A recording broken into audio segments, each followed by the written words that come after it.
Shalom, kita akan menerima kebenaran firman Tuhan. Firman Tuhanlah yang menjadi sumber kekuatan dalam hidup ini. Haleluya.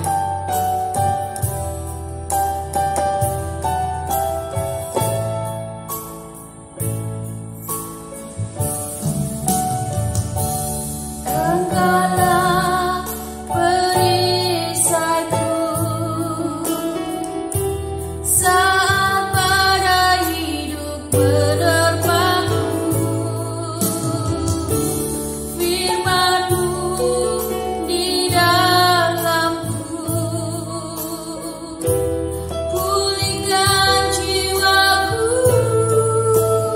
Bukan berdiri di tengah badai dengan kekuatan yang Kau berikan.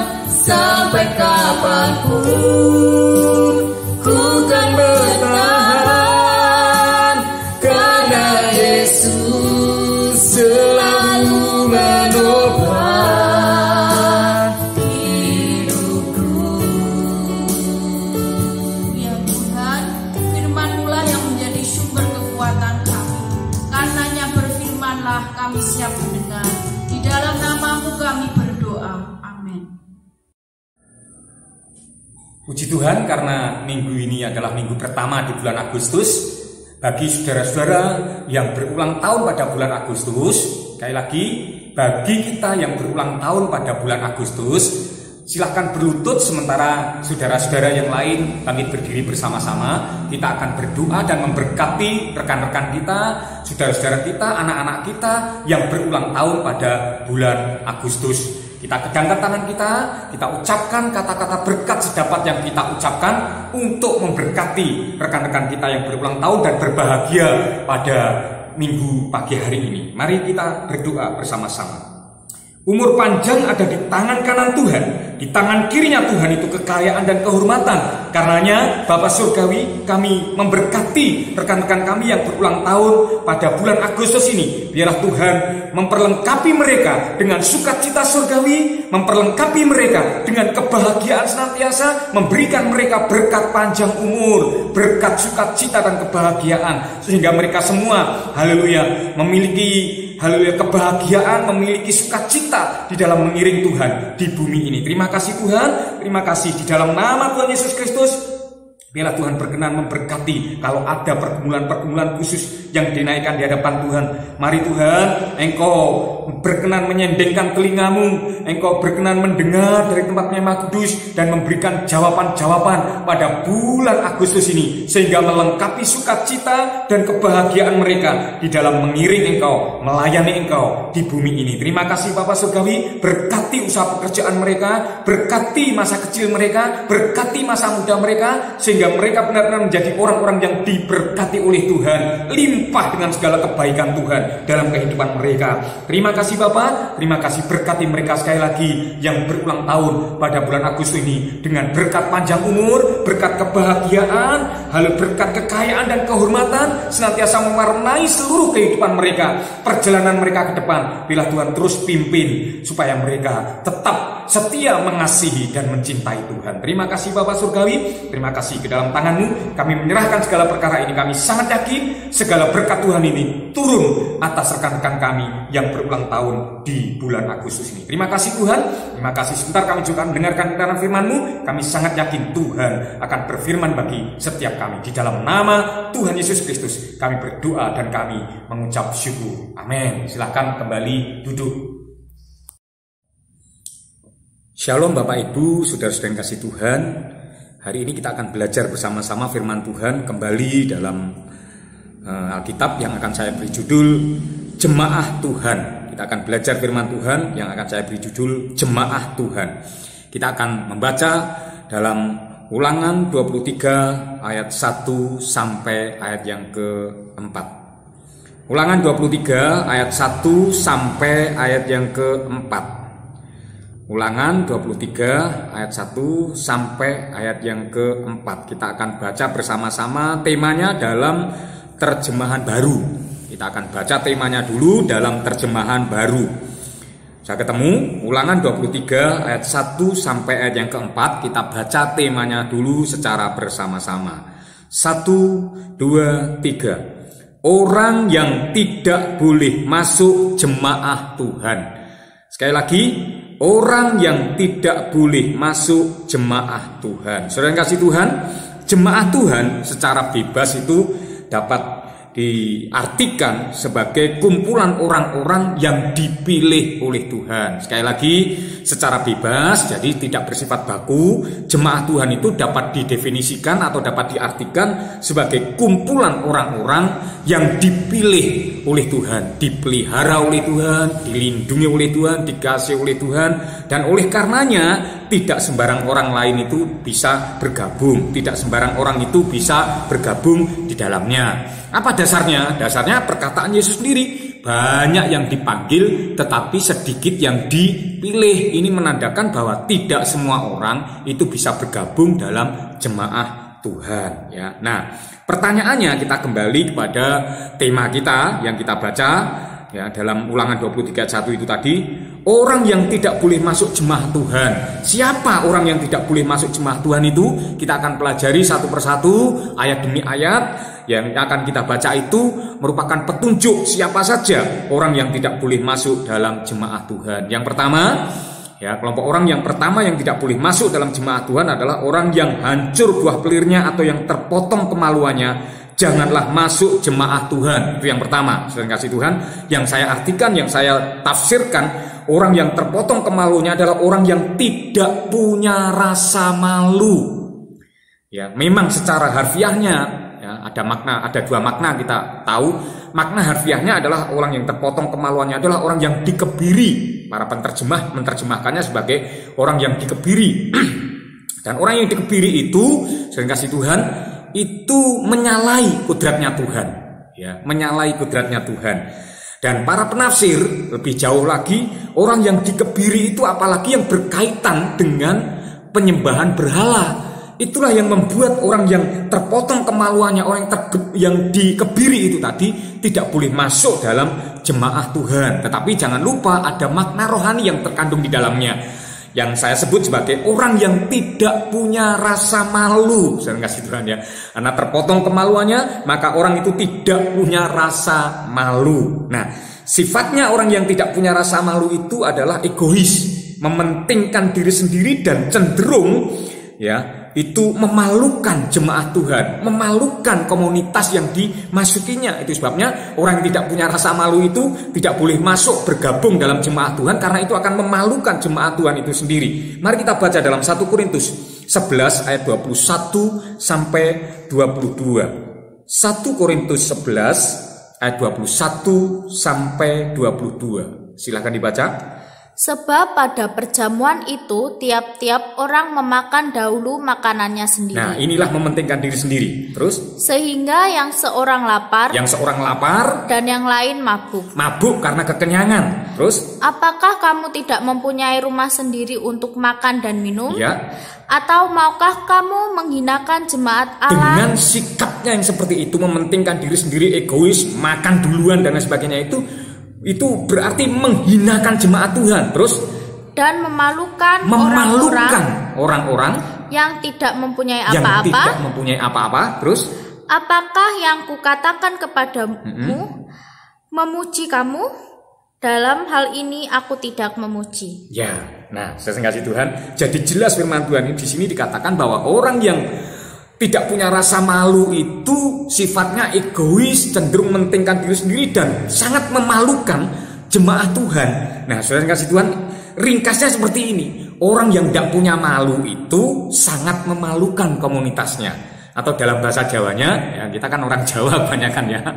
Dalam bahasa Jawanya adalah wong sing ora duwe isin kuwi sakjane ngisin-ngisini gitu, ya. Toleh kanan kiri wajah ngisin-ngisini pon ndak ya. Jadi orang yang ndak duwe isin itu sebenarnya ngisin-ngisini gitu, ya.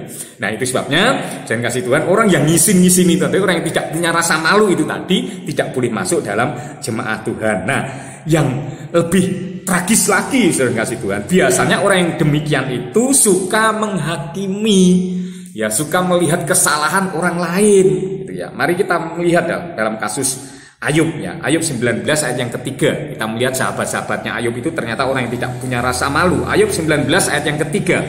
Ayub 19 ayat yang ketiga. Silakan dibaca. Sekarang telah 10 kali 10 kamu kali. Ini Ayub berkata kepada sahabat-sahabatnya, sekarang telah 10 kali kamu menghina aku. Terus kamu tidak malu menyiksa aku. kamu tidak punya rasa malu menyiksa aku. Saya kasih Tuhan, ini adalah secara konteks percakapan Ayub dengan sahabat-sahabatnya. Ayub berkata kepada sahabat-sahabatnya ini seperti ini, ya, kamu tidak punya rasa malu menyiksa aku, ya. Karena Ayub berdiri pada posisi yang mudah untuk dihakimi, ya, karena keadaan yang dialami, oleh karena kesusahan yang dialami oleh Ayub, maka Ayub berdiri pada posisi yang mudah sekali untuk dihakimi. Nah, sementara sahabat-sahabatnya ini berdiri pada posisi yang sebaliknya, yaitu pada posisi yang suka menghakimi. Sebab apa? Sebab para sahabat-sahabatnya ini menilai sesuatu berdasarkan apa yang mereka lihat, apa yang nampak di depan mata. Nah, saudara kasih Tuhan, kita melihat dari pengalaman Ayub ini, padahal ya, tidak semua kesusahan itu adalah akibat dari kesalahan, ya. Tidak semua kesusahan itu akibat dari kesalahan. Sekalipun setiap kesalahan, saya mau katakan pada setiap kita, setiap kesalahan itu pasti mengakibatkan kesusahan. Tetapi tidak semua kesusahan itu disebabkan karena kesalahan, ya. Ringkasnya seperti ini, orang yang susah itu belum tentu salah. Kalau ada orang yang susah itu belum tentu salah, saudara ya.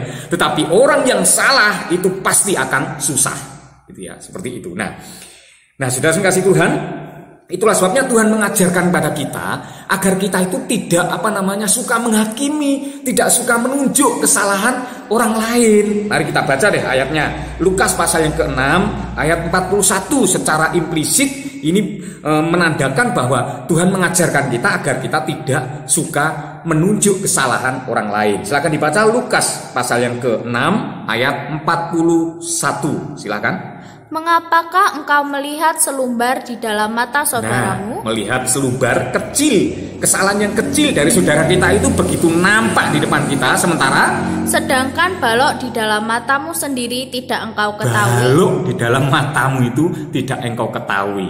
Jadi Tuhan tidak ingin kita itu menunjuk kesalahan orang lain, sebab dengan menunjuk kesalahan orang lain, mari saya praktekkan ya. Menunjuk itu kan seperti ini, saudara. Nah, seperti ini. Menunjuk itu seperti ini. Jadi tanpa disadari sebenarnya ada, ya, ini kan satu jari yang menunjuk ke orang lain, gitu ya. Sebenarnya ada jari yang lain yang menunjuk kepada kita, tapi itu disembunyikan. Di mana itu? Nah, nampak ya, kelihatan ya, kelihatan. Nah, 3 jari itu menunjuk kepada kita, gitu ya. Jadi yang satu ini menunjuk ke orang lain, sementara tanpa diketahui, disadari oleh orang lain, bahkan kita sendiri tanpa menyadarinya, ada 3 jari yang lain yang menunjuk kepada diri kita sendiri. Ayo, lebih banyak yang mana? 1 atau 3? Inilah yang dimaksud oleh firman Tuhan. Mengapa engkau melihat selumbar yang kecil di mata saudaramu, sementara ada balok di depan matamu? Saudara, tidak mungkin tuh orang menunjuk itu seperti ini. Ada yang menunjuk seperti ini, atau bahkan seperti ini, hei, lu salah. Tidak ada, saudara. Menunjuk itu pasti begini. Kalau kita begini, coba lihat. Kalau ketika kita balikkan, ada 3 jari yang tersembunyi yang menunjuk kesalahan kita sendiri. Inilah orang yang tidak punya malu, saudara. Melihat kesalahan orang lain, sementara dia sendiri melakukan kesalahan itu jauh lebih besar lagi. Maka Tuhan mengajarkan kita untuk tidak menunjuk kesalahan orang lain, untuk tidak suka menghakimi. Karena orang yang suka menghakimi itu berarti tidak punya malu, ya. Dan ketika kita tidak punya rasa malu, terpotong kemaluannya itu tadi, kita tidak akan bisa masuk bergabung dalam jemaat Tuhan. Itu yang pertama, ya. Sekarang yang kedua, kita kembali dalam Ulangan 23. Orang yang tidak boleh masuk jemaat Tuhan, ayat yang kedua, ada seorang anak haram, janganlah masuk jemaat Tuhan, bahkan keturunannya yang ke-10 pun tidak boleh masuk jemaat Tuhan. Kita kembali ke Ulangan 23 tadi ya. Ayat yang kedua, seorang anak haram. Saudara kasih Tuhan, anak haram itu ya tidak ada kaitannya dengan ibu yang melahirkan, pasti ya, dia pasti dilahirkan dari seorang ibu. Tetapi anak yang haram itu lebih ya cenderung oleh karena dia tidak mempunyai Bapa yang sah, tidak adanya Bapa yang sah, tidak hadirnya Bapa yang sah yang dapat mendidik dan mengajarnya dengan benar. Sekali lagi, anak yang haram ini tidak hanya berbicara tentang secara harfiah anak yang dilahirkan dari perzinahan, itu saja tidak. Tetapi Alkitab berkata lebih kepada anak yang tidak menerima didikan dengan benar. Itu adalah anak haram. Karena apa? Karena dia tidak memiliki bapa yang sah yang memungkinkan untuk mendidik dan mengajarnya dengan benar. Mari kita melihat ayatnya. Ibrani 12 ayat yang ke-8. Ibrani 12 ayat yang ke-8 dalam terjemahan Alkitab yang terbuka. Dalam terjemahan Alkitab yang terbuka, Ibrani 12 ayat yang ke-8. Silakan dibaca. Jika kamu tidak pernah menerima didikan yang seharusnya, pernah menerima didikan yang seharusnya, yang sesungguhnya, yang benar, didikan yang benar, maka yang seharusnya diterima oleh semua anak, kamu adalah anak haram. Anak haram, bukan anak yang sah. Bukan anak yang sah. Nah, saudara kasih Tuhan, kita lihat di sini. Kita lihat di sini berdasarkan ayat ini, status kita, ya, anak haram atau anak sah itu ditentukan dari perlakuan Tuhan terhadap kita dan respon kita terhadap perlakuan Tuhan tersebut dalam kehidupan kita.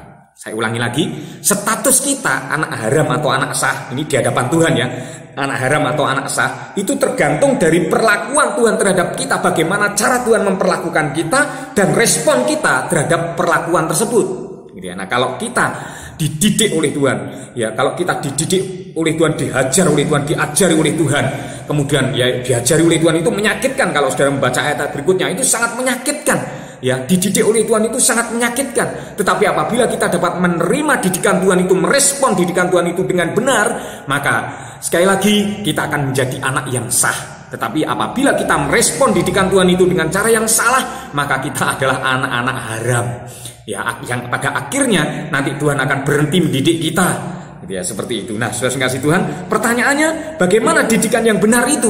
Didikan yang benar itu, mari kita melihat didikan yang benar itu dalam Mazmur 94 ayat 12 dan 13. Ini sekaligus akan menyatakan pada kita bahwa didikan yang benar itu punya tujuan. Jadi Tuhan itu menghajar kita itu bukannya tanpa tujuan, maksud saya, tetapi Tuhan menghajar kita itu ada tujuannya.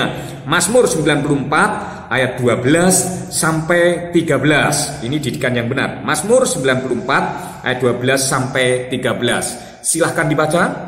Berbahagialah orang yang kau hajar, ya Tuhan. Berbahagialah orang yang kau hajar. Hajar itu dipukul, jelas dipukul, ya. Terus, dan yang kau ajari dari Taurat. Dan yang kau ajari dari Tauratmu. Ini yang saya katakan, didikan yang benar itu memukul pada waktunya, menghajar pada waktunya. Tetapi bukan hanya menghajar, tetapi juga mengajari. Ya, Tuhan itu bukan hanya menghajar kita, tetapi juga mengajari dari Tauratmu. Artinya apa? Artinya mengajari itu artinya memberikan tuntunan pada kita. Ini loh yang harus kamu lakukan. Ketika kamu berbuat salah, aku menghajar kamu, tetapi aku juga menunjukkan apa yang harus kamu lakukan. Ini, dan ini. Kira-kira seperti itu. Terus tujuannya apa? Silahkan, selanjutnya.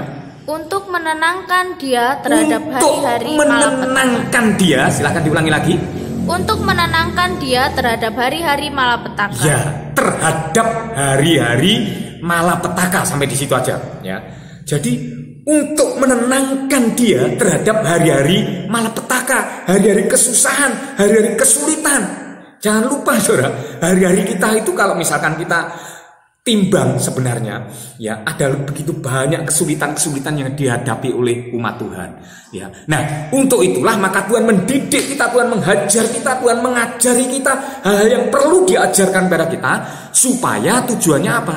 Untuk menenangkan kita ketika kita mengalami yang namanya hari-hari malapetaka atau hari-hari kesusahan. Ya, siapa Bapamu, ya, akan membuat engkau tenang dalam kesulitanmu. Kalau kita menjadikan Tuhan itu Bapa kita yang sah, maka kita akan tenang dalam menghadapi masa-masa sukar yang kita hadapi. Puji nama Tuhan. Itu yang kedua, saudara kasih Tuhan. Yang kedua, itu yang tidak boleh masuk dalam jemaat Tuhan adalah anak haram dalam pengertian anak yang tidak pernah dididik, anak yang tidak pernah diajar, maka pada gilirannya nanti menjadi anak yang kurang ajar. Jadi anak yang kurang ajar atau orang yang kurang ajar itu tidak boleh masuk dalam jemaah Tuhan. Ya, oleh kanan kirimu katakan, "Jok kurang ajar." Ya, jangan kurang ajar gitu ya. Enggak boleh masuk dalam jemaat Tuhan ya. Puji Tuhan. Yang terakhir, yang ketiga ya. Ulangan 23, tetap Ulangan 23 tadi, ayat yang ketiga dan yang keempat ya. Orang yang tidak boleh masuk jemaah Tuhan adalah ayat yang ketiga, seorang Amon atau seorang Moab janganlah masuk jemaah Tuhan. Bahkan keturunannya yang ke-10 pun tidak boleh masuk jemaah Tuhan sampai selama-lamanya. Mengapa? Ayat 4, ini satu-satunya alasan yang dicatat dalam Alkitab ini. Karena 1 dan 2 tadi, poin 1 dan 2 tidak ada alasannya. Tetapi poin yang ketiga itu ada alasannya, karena mereka tidak menyongsong kamu orang Israel dengan roti dan air pada waktu perjalananmu keluar dari Mesir. Sampai di situ ya. Artinya apa? Artinya orang Amon, orang Moab tidak boleh masuk dalam jemaat Tuhan karena mereka tidak punya kepedulian terhadap kesusahan saudara-saudaranya. Orang Israel itu saudara-saudaranya Amon dan Moab sebenarnya, saudara ya.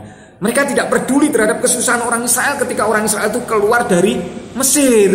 Ya, tidak peduli terhadap kesusahan orang lain. Nah, Tuhan suka terhadap kepedulian. Ya, Tuhan suka terhadap orang yang peduli terhadap kesusahan orang lain. Tuhan suka dengan orang-orang yang demikian. Maka Dia menempatkan kepedulian terhadap kesusahan orang lain itu sebagai ibadah yang murni. Ya, ibadah yang murni dalam Yakobus pasal yang ke-1 ayat yang ke-27, ibadah yang murni itu Yakobus 1 ayat 27 digambarkan sebagai, silahkan dibaca. Yakobus 1 ayat yang ke-27, ibadah yang murni dan yang tak bercacat di hadapan Allah Bapa kita ialah mengunjungi yatim piatu dan janda-janda dalam kesusahan mereka, dan menjaga supaya dirinya sendiri tidak dicemarkan oleh dunia. Nah, saya kasih Tuhan, kita jelas firman Tuhan mengatakan bahwa ibadah yang murni itu adalah mengunjungi anak-anak yatim, ya. Terus apa? Dan janda-janda dalam, jangan lupa, dalam apa? Kesusahan mereka, ya. Dalam kesusahan mereka. Artinya apa? Artinya orang ini peduli. Tuhan mengajarkan kita untuk memperdulikan terhadap orang-orang yang yatim, orang-orang yang papa, orang-orang yang berkesusahan seperti janda-janda dan lain sebagainya. Ya, kita perlu peduli terhadap mereka. Mengapa? Sebab nilai kepedulian kita itu, sekali lagi, nilai kepedulian kita terhadap janda-janda, terhadap orang-orang yang berkesusahan itu yang bernilai kekal sampai kepada kekekalan.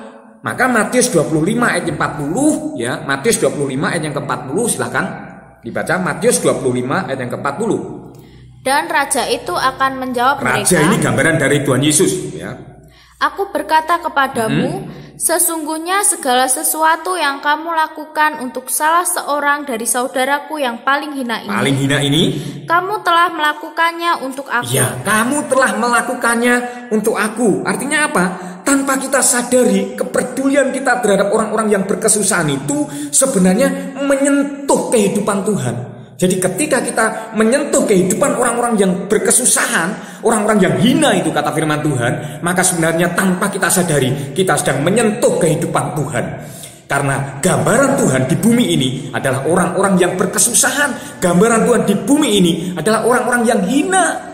Ya, itulah sebabnya ketika kita mengunjungi orang-orang yang berkesusahan, ketika kita peduli terhadap kesusahan orang-orang lain, maka kepedulian kita itu menyentuh kehidupan Tuhan. Nah, saudara kasih Tuhan, maka jadilah orang yang peduli, maka engkau bisa masuk dalam jemaat Tuhan.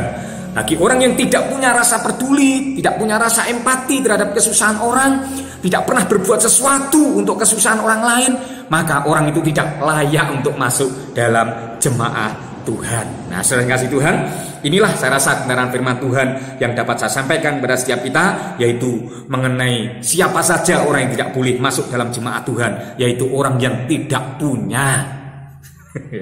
Yang pertama, tidak punya apa? Rasa malu.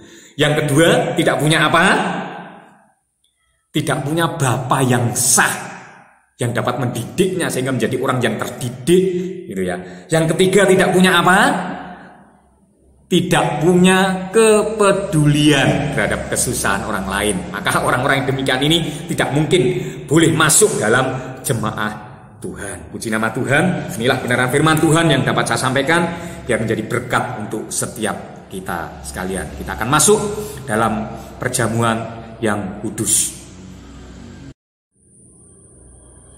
Kita akan masuk dalam pelayanan perjamuan kudus. Sebelumnya kita berdoa terlebih dahulu. Kami bersyukur atas firman-Mu yang telah kami dengar, dan sekarang kami akan masuk dalam pelayanan perjamuan kudus. Di hadapan kami ada hosti dan anggur. Kiranya Tuhan berkenan menguduskan hosti dan anggur, bukan lagi merupakan hosti dan anggur biasa lagi, tetapi merupakan persekutuan di dalam tubuh dan darah-Mu. Terima kasih Tuhan, kuduskan setiap kami umat-Mu yang akan bersekutu dalam tubuh dan darah-Mu, sehingga oleh perkenanan-Mu, persekutuan di dalam tubuh dan darah-Mu ini menjadi bagian berkat dalam kehidupan kami masing-masing. Terima kasih Tuhan, terima kasih di dalam nama Yesus Kristus kami sambut perjamuan kudus ini. Saudara kasih, mari kita mengangkat hosti dengan tangan kanan kita. Kita angkat tinggi-tinggi melebihi kepala kita sebagai tanda penghormatan dan penghargaan kita kepada tubuh Kristus. Dan dengarlah firman Tuhan. Sebab apa yang telah kuteruskan kepadamu telah aku terima dari Tuhan, yaitu bahwa Tuhan Yesus pada malam waktu Ia diserahkan mengambil roti, dan sudah itu yang mengucap syukur atasnya, Ia memecah-mecahkannya dan berkata, inilah tubuhku yang diserahkan bagi kamu. Perbuatlah ini menjadi peringatan akan daku. Adakah saudara percaya bahwa hosti yang telah kita pecah-pecahkan bersama ini merupakan persekutuan di dalam tubuh Kristus? Amin. Mari kita makan bersama-sama di dalam nama Tuhan Yesus Kristus.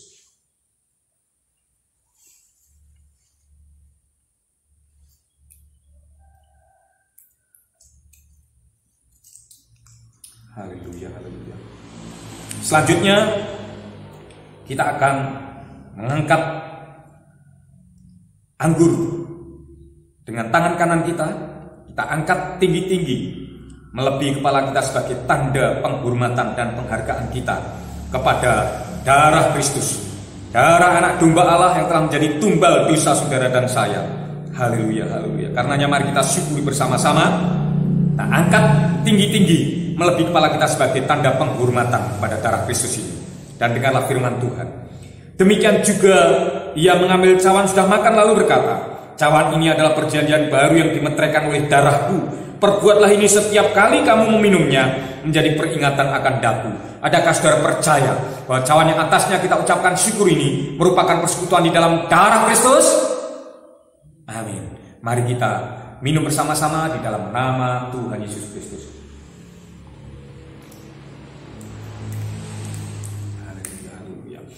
Kita mengucap syukur, kita sembah Tuhan. Haleluya.